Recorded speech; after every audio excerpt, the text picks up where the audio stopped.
time of the heat. You know you got to have on. You know you got to be strong. Good evening, everyone. I'm truly honored to be here tonight.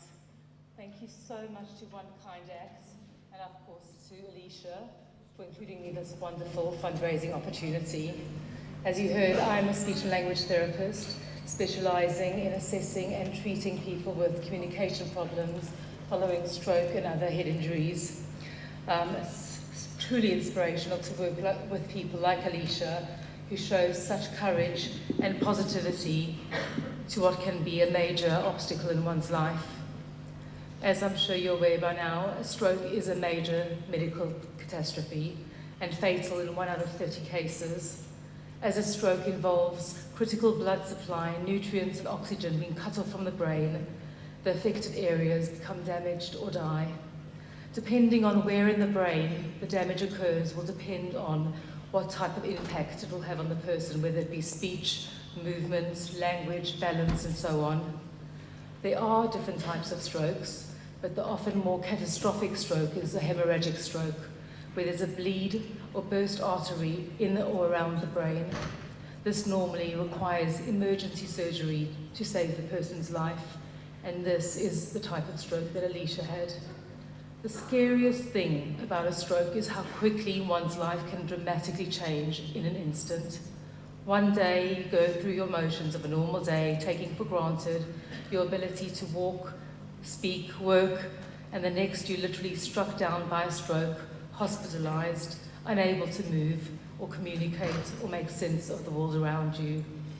Can any of us imagine being in hospital, being unable to understand what's said to us, unable to read information about our care, unable to make a simple request or ask a question?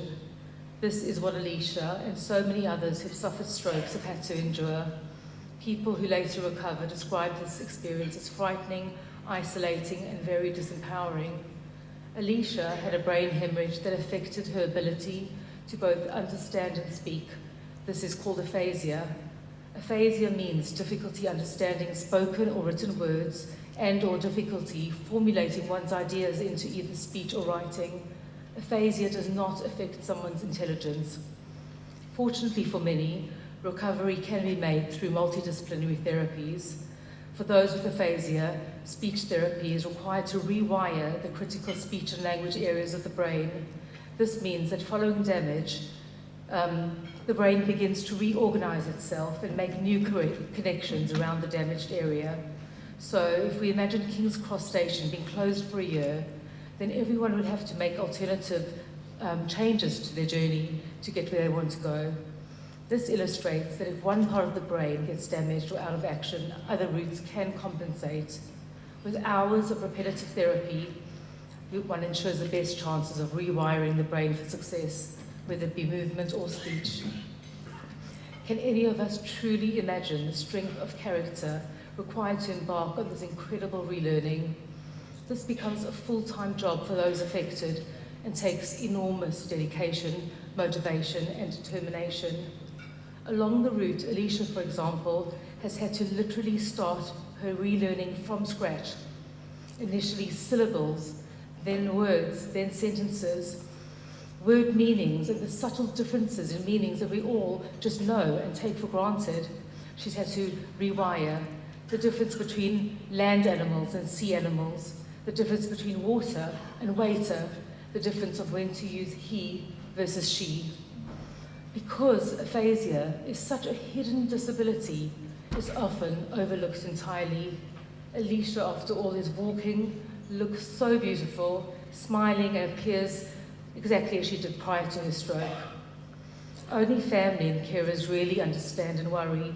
How will she manage to ask for help on the underground? How will she use her phone in an emergency? Obviously, as a talented school teacher who was always and is still dedicated to children and their learning, Alicia's one nightmare came true when she lost her true passion, her career, without choice and without warning. One's choice of education and job tends to define them somewhat, so losing this essential identity has a major impact on one's self-esteem and confidence. Not surprisingly, one has to deal with new feelings, often of depression and emptiness. Once home from hospital and out of the critical danger zone, friends and family naturally resume their lives and routines, while the person with aphasia feels more and more isolated.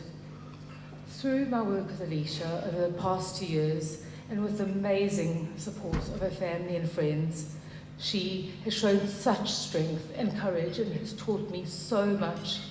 The amount of progress she has made and continues to make is literally beyond brilliant.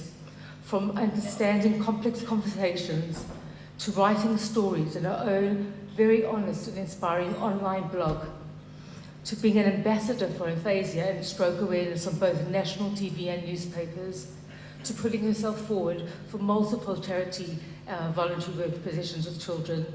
She is indeed an inspiration to us all.